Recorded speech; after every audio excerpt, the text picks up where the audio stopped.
My father denied my raise for 3 years while I ran his entire company, only to make my golden boy brother the CEO 2 weeks after his graduation. He thought I was trapped. So I made one phone call to his biggest competitor, and now they're collapsing and begging me to come back. This is where the story truly begins, and you won't want to miss what happens. Make sure you're subscribed to see it through to the end. We're always curious. Where in the world are you all watching from today? Let us know in the comments. The fluorescent lights of the conference room flickered, buzzing with a high-pitched whine that felt like it was drilling directly into my skull. I was running on 3 hours of sleep, a half-eaten protein bar, and a cocktail of over-the-counter flu medication that was making the world feel like it was wrapped in cotton. I had a 101-degree fever, but our third-quarter logistics reports were due, and I was the only one who knew how to run the projections. I was the only one who ever had known. For 12 years, Miller Manufacturing had been my entire life. I started in the warehouse at 22, and now, at 34, I was the acting director of operations. Acting was the key word. In reality, I was the COO, CFO, and head of HR, all rolled into one. My father, Thomas, the founder and owner, hadn't looked at a supply chain manifest or a client contract in at least 5 years. He just cashed the checks. I was in the middle of a coughing fit, my throat raw, when my father walked in. He was 62, with a full head of silver hair and a smile that used to warm me. Now it just looked practiced. "Isabella, perfect," he said, clapping his hands. "You're here. Good." "The reports are almost done," I rasped, wincing as I swallowed. "I just need to finalize the cost per unit analysis for the new quarter." "Wonderful, wonderful," he said, waving his hand dismissively. He wasn't looking at me, but at the door, which opened again to admit my brother, Jason. Jason, at 23, was all polish and no substance. He had my father's smile, but his was plastered on, a permanent advertisement for himself. He'd just graduated with a business degree from a decent university, a degree I had helped pay for by deferring my own bonus again, and had been shadowing me for exactly 2 weeks. In that time, he had shown up late 6 times, taken a 2-hour lunch every day, and asked me if our main supplier, a company we'd worked with for 2 decades, was like a big deal or something. "Dad, Izzy," he said, nodding, already looking at his phone. He took the seat at the head of the table, my seat. "Thank you all for coming," Thomas said, beaming at his son. "As you know, Miller Manufacturing has been my life's work, but I'm not getting any younger, and it's time to think about the future. It's time for new blood, for a new vision." My heart hammered against my ribs. This was it. This had to be it. For 3 solid years, I had formally requested a title and salary review. I was being paid less than an entry-level logistics manager at any of our competitors, all while I had personally grown our client base by 40%. Each time, my father had dismissed me. "Be patient, Isabella. It's all in the family anyway. It's not about titles." I straightened my back, trying to look healthy, professional. This was the moment he would finally acknowledge me. He would finally make me president or COO. "Jason, my boy," Thomas said, placing a hand on his shoulder. "He's a natural, a real leader. He sees the future of this industry." The cotton in my head evaporated, replaced by a sudden, cold silence. I watched, as if from a great distance, as my father continued. "So, it is with immense pride that I announce Jason Miller as the new Chief Executive Officer of Miller Manufacturing, effective immediately." The room was silent. Our 2 senior-most employees, who I had hired and trained, stared at their notepads. Jason just grinned, puffing out the chest of his brand-new $1,000 suit. "But what?" The word escaped my lips before I could stop it. It sounded small, pathetic. My father finally looked at me, his smile tightening. "Oh, and of course, Isabella will be continuing in her vital role." He checked a note card, as if he couldn't remember my job. "She'll be our new head of support, to help Jason transition into his leadership position. A perfect fit." Head of support? I wasn't just demoted. I was erased. I was being relegated to an assistant, tasked with training the boy who had spent the last 2 weeks playing games on his phone. My fever, the exhaustion, the years of 70-hour weeks, it all coalesced into a single, terrifyingly sharp point of clarity. I looked at my father, who was already turning back to his golden boy, and I looked at Jason, who was accepting imaginary congratulations. I had given them my youth, my health, and my talent, and in return, they hadn't just passed me over. They had humiliated me. The betrayal was worse than the diagnosis of the flu. It was a sickness that had been living in this company for years, and I was just now realizing I was the only one who hadn't seen it. The betrayal was worse than any sickness, because I knew, in that instant, it was terminal. The rest of the meeting was a blur. I remember the sound of my father's voice, thick with false pride, and the occasional idiotic interjection from Jason about synergy and optimizing our brand.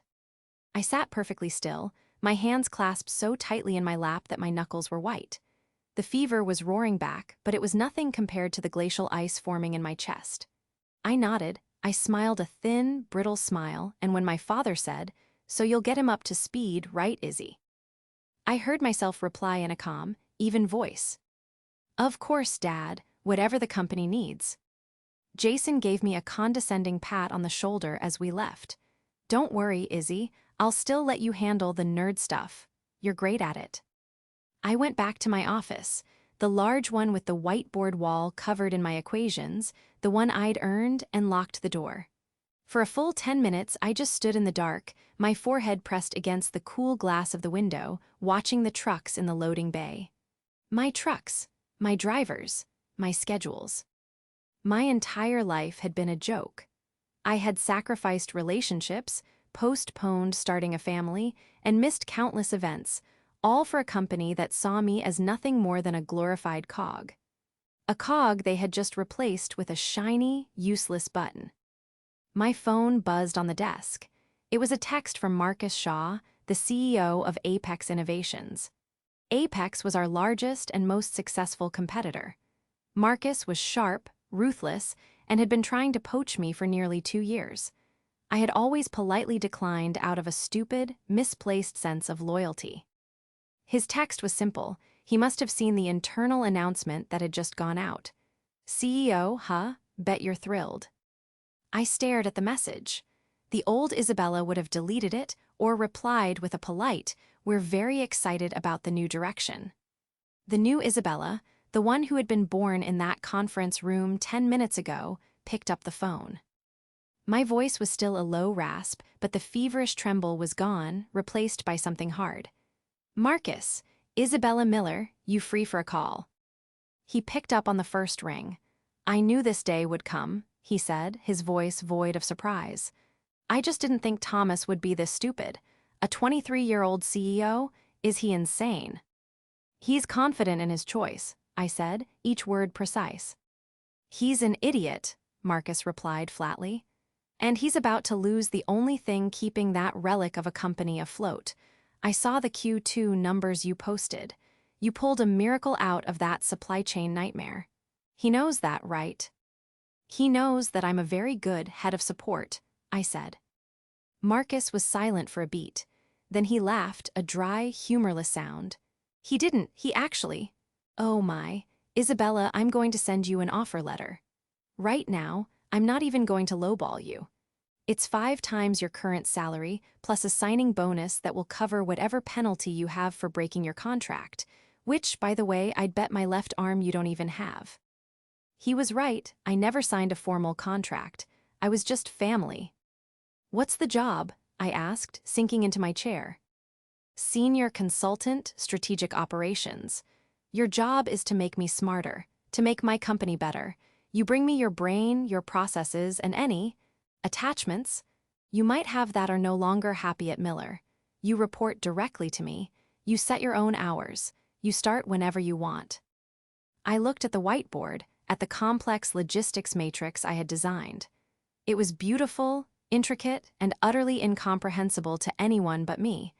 I had built a fortress, and I was the only one with the key. "I'll need 2 weeks," I said. "To give notice?" Marcus asked, surprised.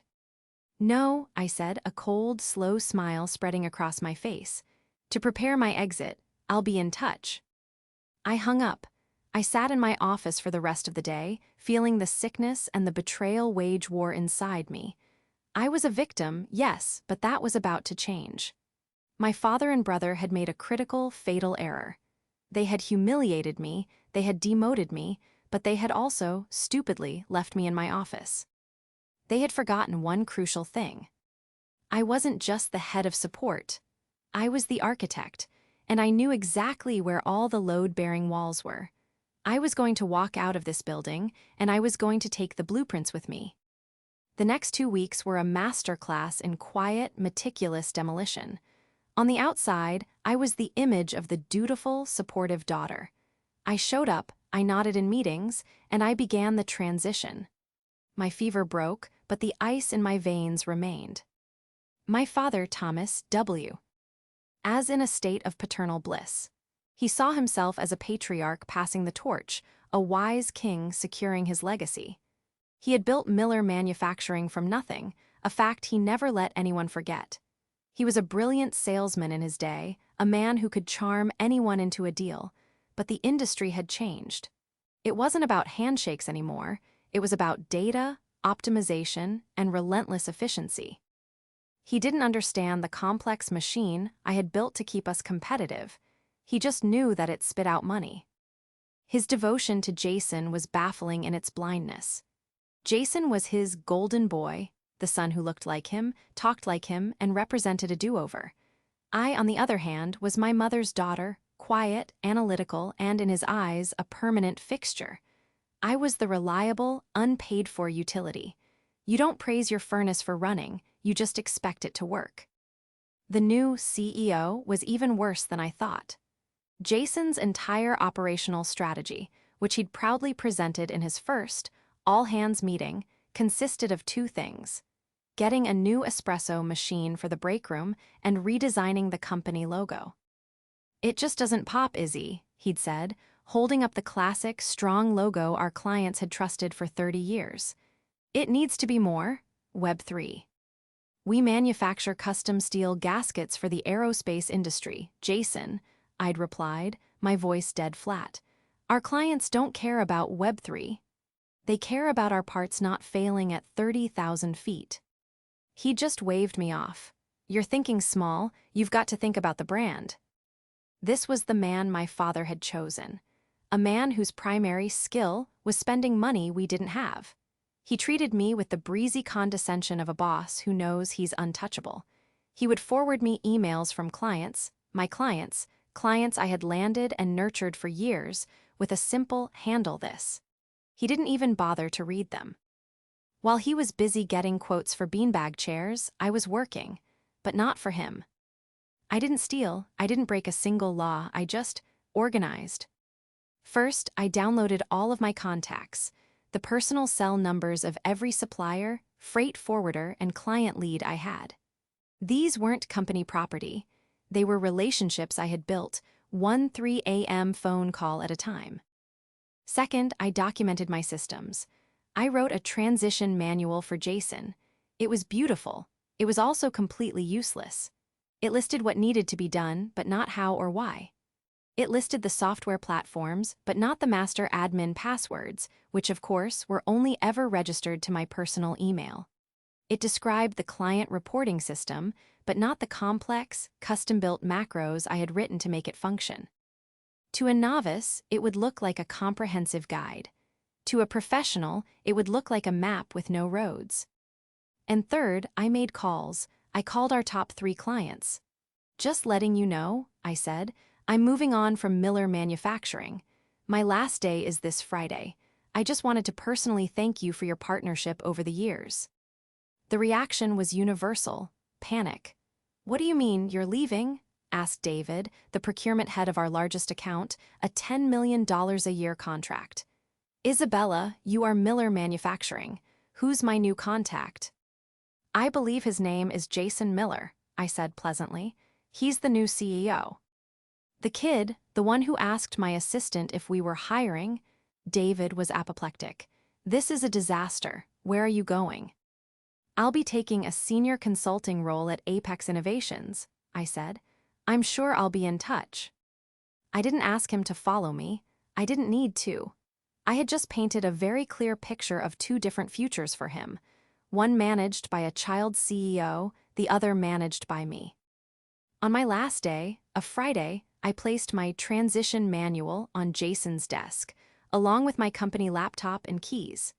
He was on the phone, arguing with a vendor about the color of the new espresso machine. I walked over to my father's office. He was on the phone, too, laughing, no doubt booking another golf trip. He saw me, waved me in, and finished his call. "So, all settled in with the new role?" he asked, not looking up from his computer. "Actually, Dad, today is my last day," I said.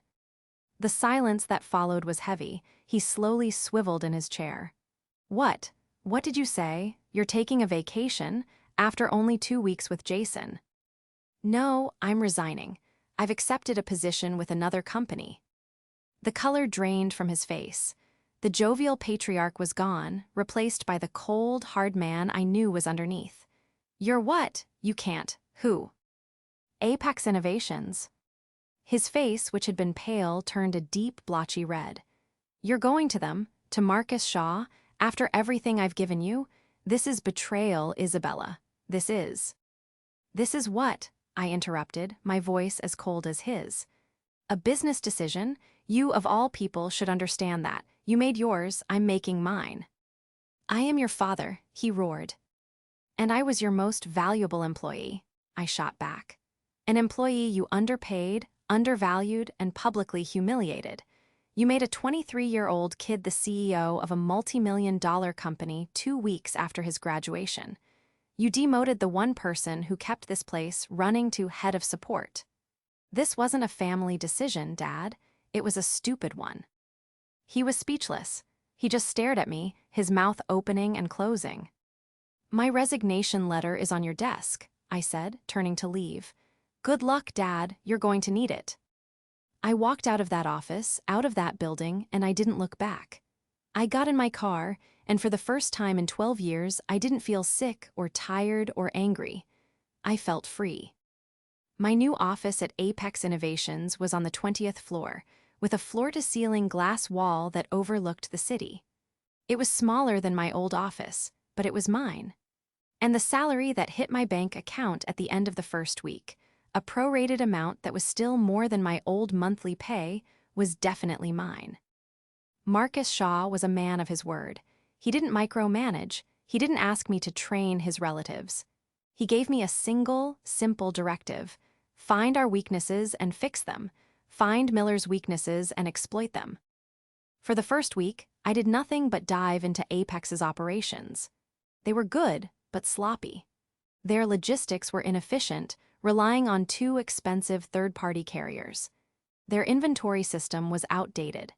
I spent 72 hours mapping their entire supply chain, and by Thursday, I presented Marcus with a 15-page plan that would cut his overhead by 20% in 6 months. "I knew you were good," he said, looking over my projections. "I didn't know you were a magician." "It's not magic," I said. "It's just math and relationships. I'm going to call our old freight partners. They'll give us a better rate just to get away from the new management at Miller." While I was building Apex up, Miller Manufacturing was beginning to crumble. My phone, which I had expected to go silent, began to blow up. The first calls were from my old team. "Isabella, you have to help me," said Sarah, our head of accounting. "Jason just approved a $500,000 purchase order for premium Italian office furniture. He said it's a capital investment in brand prestige. Our payroll account is going to be overdrawn." "Sarah, I don't work there anymore," I said, my voice gentle but firm. "You need to talk to Thomas." "Thomas is in Florida," she whispered frantically. "He's not answering his phone, and Jason, he doesn't know the admin password for the payroll system. He tried to guess it and now it's locked." This was the clever trap I had left.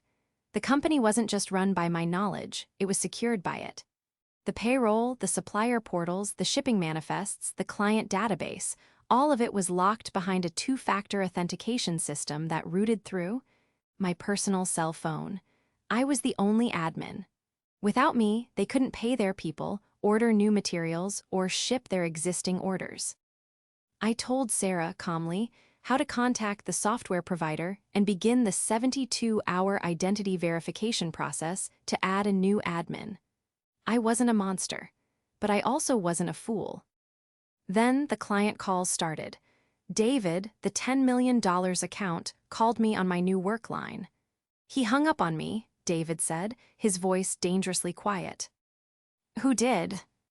Jason, the new CEO. I called to ask about our Q4 shipment.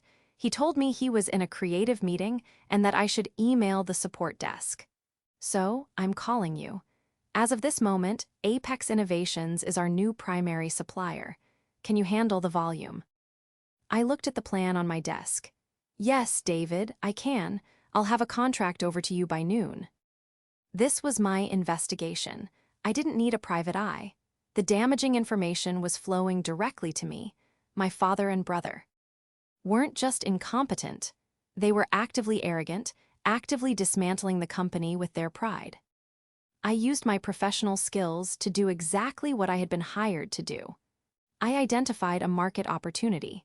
A massive, high-value client who had been abruptly abandoned by their previous supplier, and I seized it.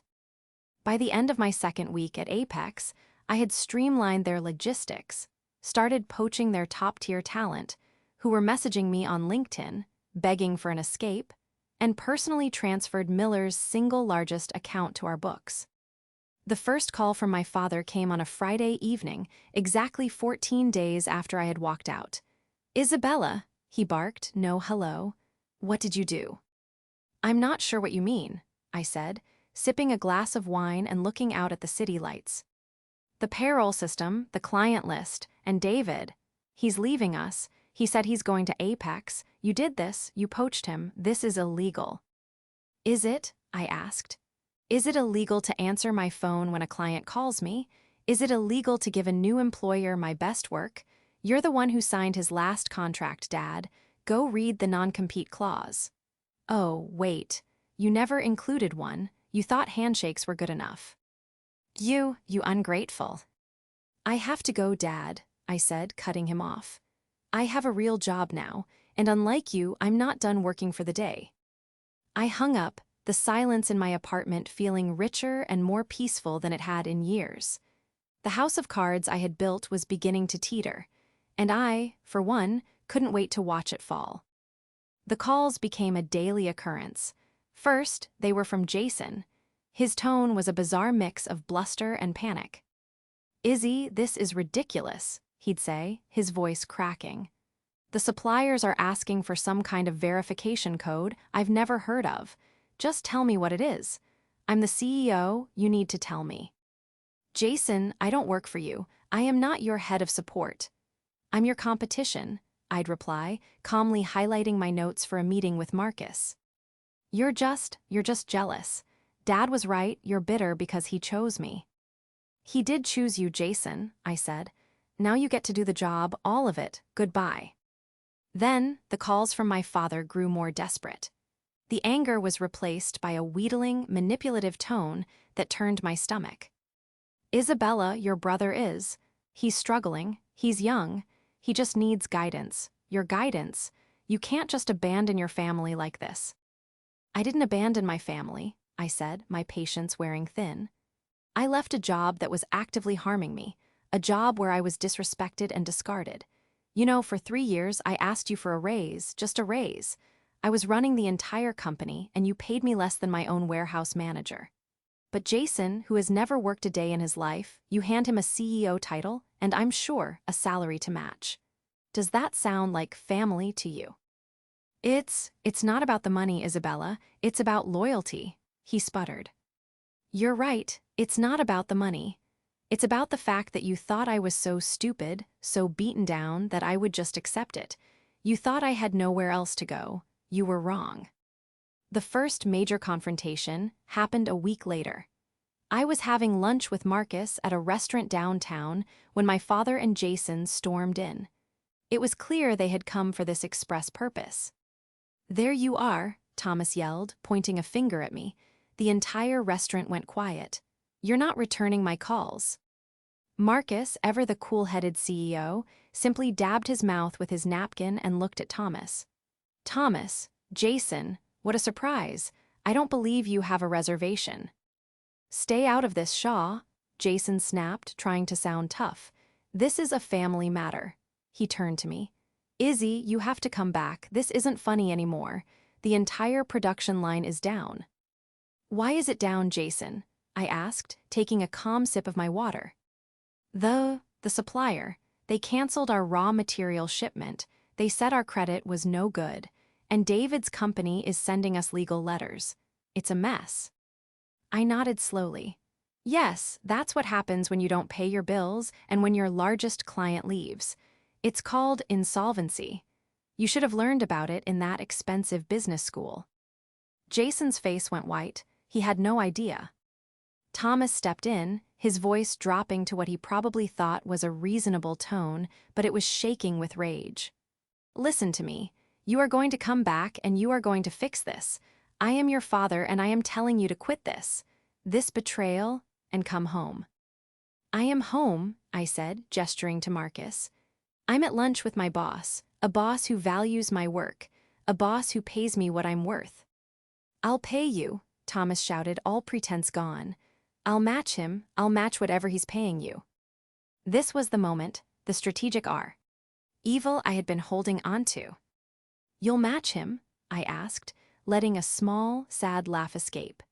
Dad, my signing bonus at Apex was more than your entire annual salary for the last 5 years. Thomas stopped. The number was so incomprehensible to him, so far beyond what he had ever considered paying me, that he couldn't process it. And my new salary, I continued, is 5 times what you paid me. Can you match that, Dad? Can Miller Manufacturing, which apparently can't even pay its steel supplier, afford to pay me what I'm actually worth? Or were you just hoping I'd come back for the same insulting paycheck you've been giving me for a decade? My father's face was a mask of pure, unadulterated shock. The man who valued everything in dollars and cents finally understood.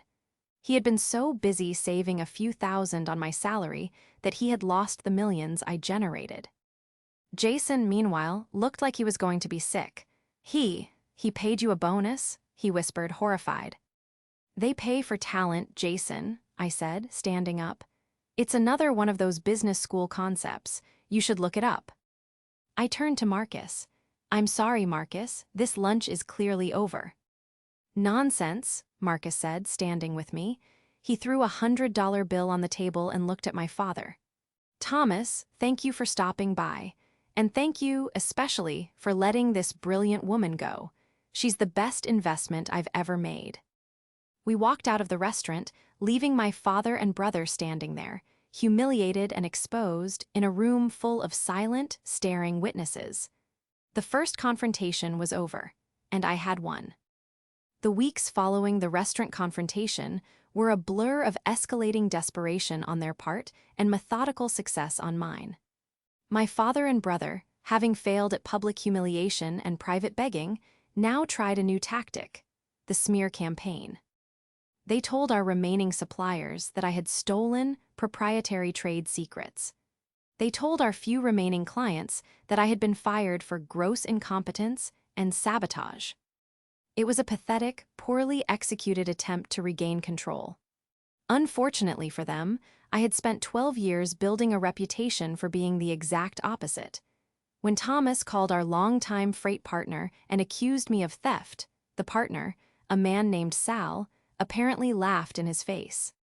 Sal called me immediately after. Isabella, your old man has lost his mind. He called me ranting about trade secrets.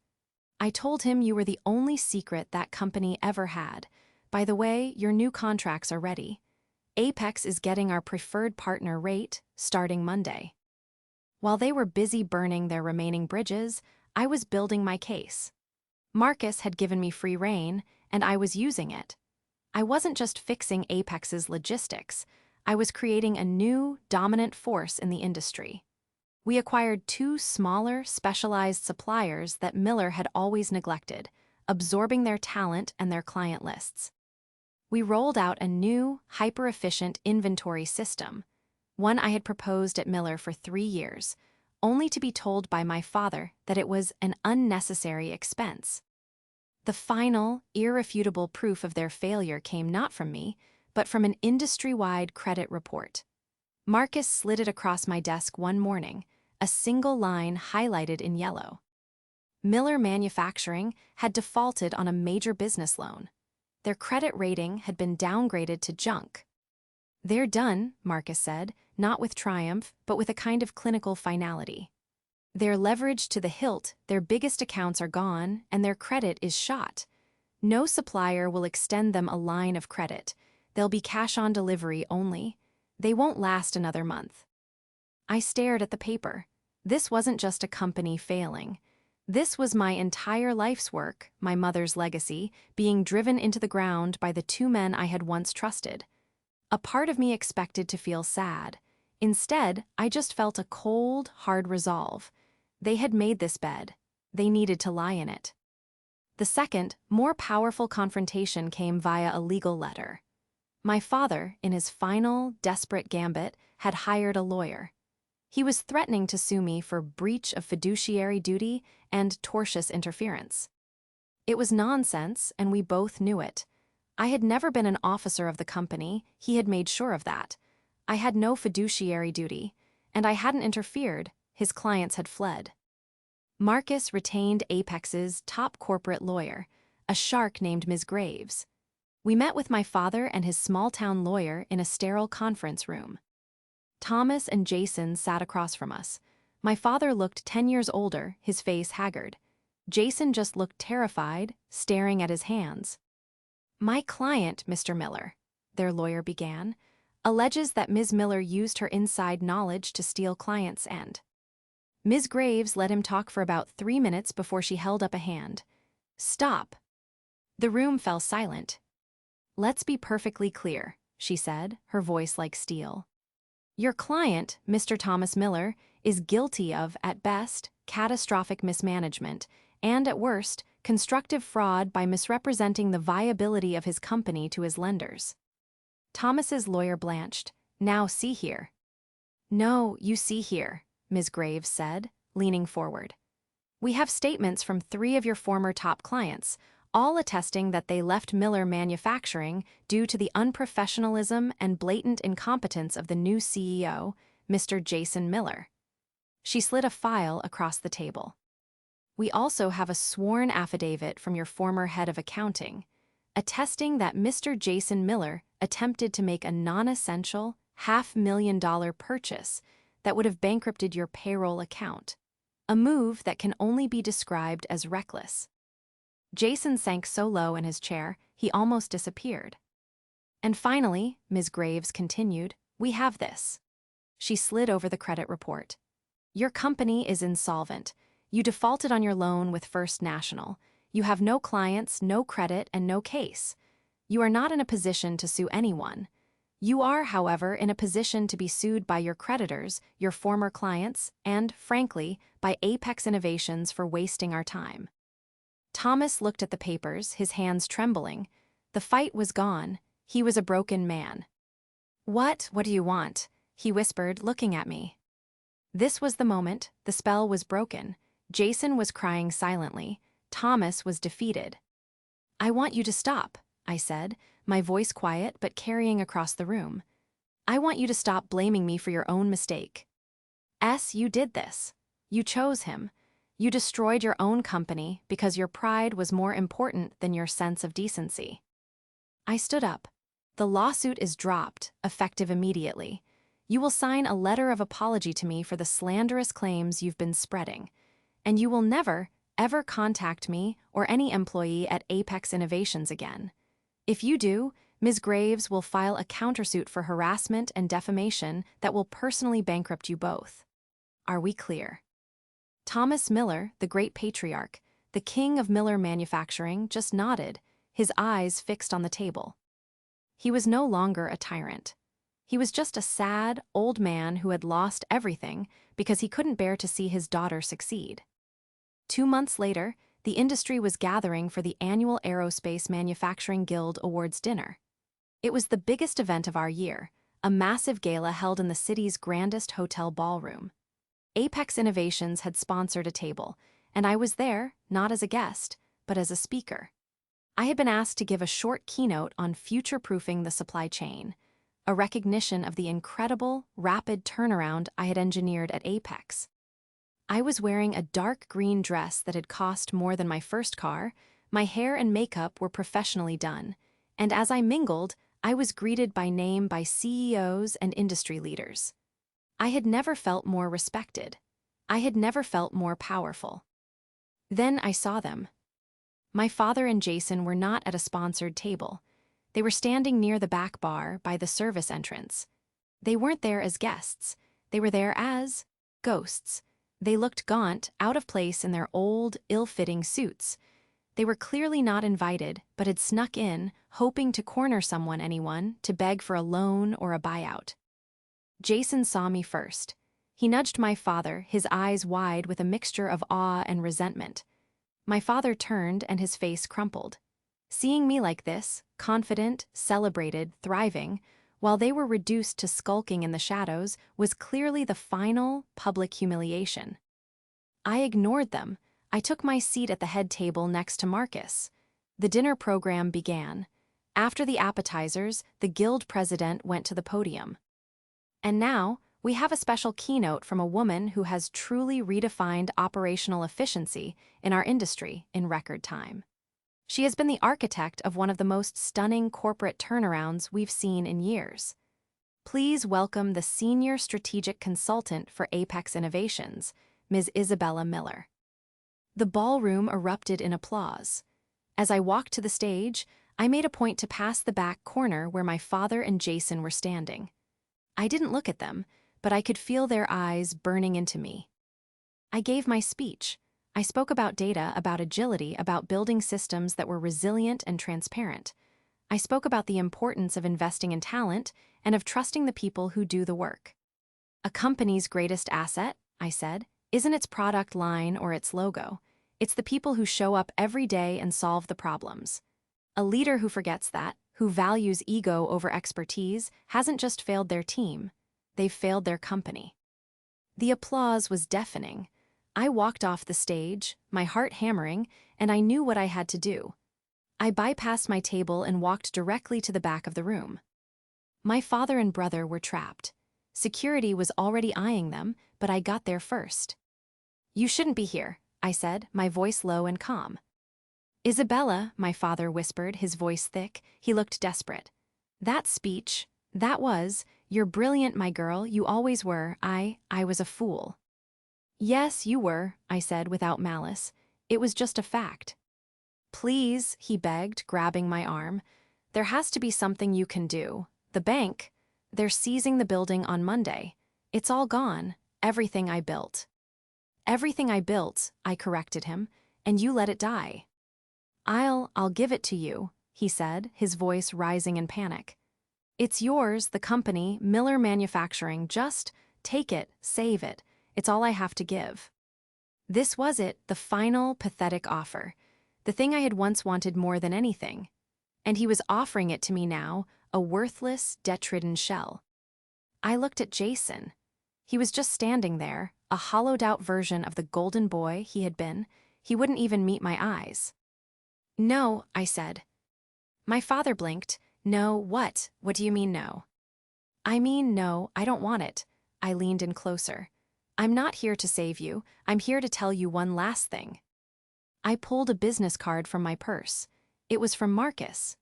"Apex Innovations," I said, "is aware that your assets are being liquidated by the bank on Monday. Marcus has authorized me to make a bid on the physical machinery.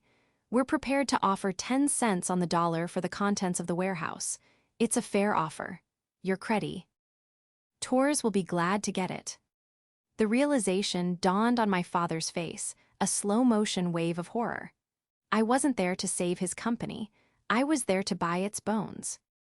You're a vulture," he whispered, his face ashen.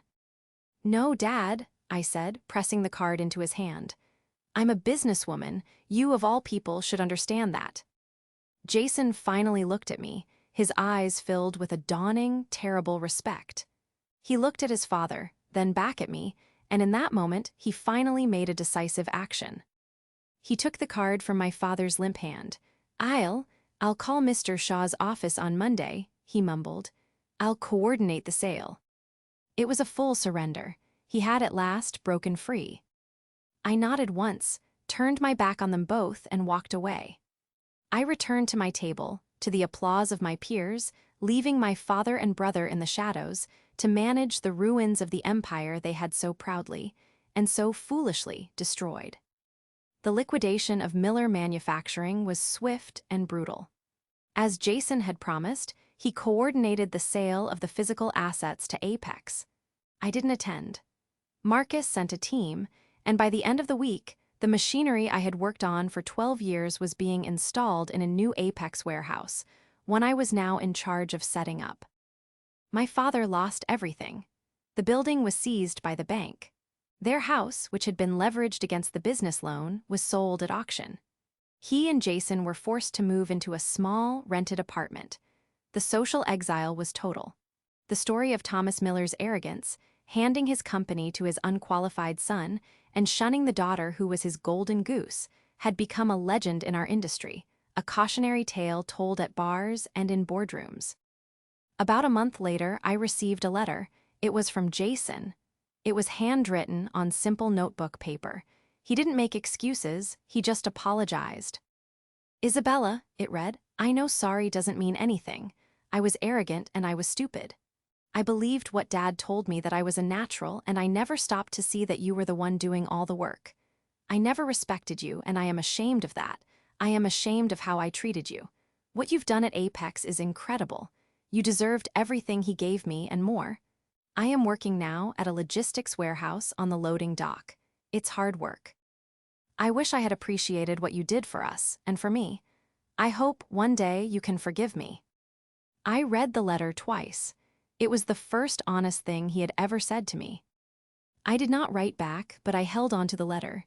It was a start. My father never reached out. I heard, through Sal, that he had tried to get a job as a consultant, but his reputation was so toxic that no one would hire him. He was a ghost in the industry he had once helped build. As for me, my life had just begun. A year after the awards dinner, Marcus promoted me to Chief Operating Officer of Apex Innovations. I had a team I had built from the ground up, a salary that was truly life-changing, and the respect of an entire industry. I used my new resources to do what I had always wanted to do. I started a scholarship fund, in my mother's name, for women in engineering and logistics, to make sure that other brilliant, quiet women wouldn't have to fight as hard as I did to be seen. One evening, I was leaving my office late. As I walked through the parking garage, I saw a familiar, stooped figure standing by my car. It was my father. He looked terrible. He was thin, and his silver hair was unkempt. Isabella, he said, his voice a dry rasp. I stopped, my keys in my hand. Dad. I just wanted to see you, he said. What you've done. I'm proud of you, Isabella. I was wrong. I was so wrong. I was an old fool, and I'm sorry. He was crying. This man who had never shown me an ounce of vulnerability, this man who had roared and blustered, was weeping in a parking garage. I looked at him, and the last of the ice in my veins finally, after all this time, melted away. I didn't feel anger. I didn't even feel pity. I just felt done. I know, Dad, I said. It was all I could give him. I got in my car. He didn't move. He just stood there, watching me. I drove out of the garage, and as I looked in my rearview mirror, I saw him getting smaller and smaller, a relic of a past I had fully and finally escaped. I was at peace, my vindication complete, leaving the man who had tried to destroy me to face the definitive consequences of his own making.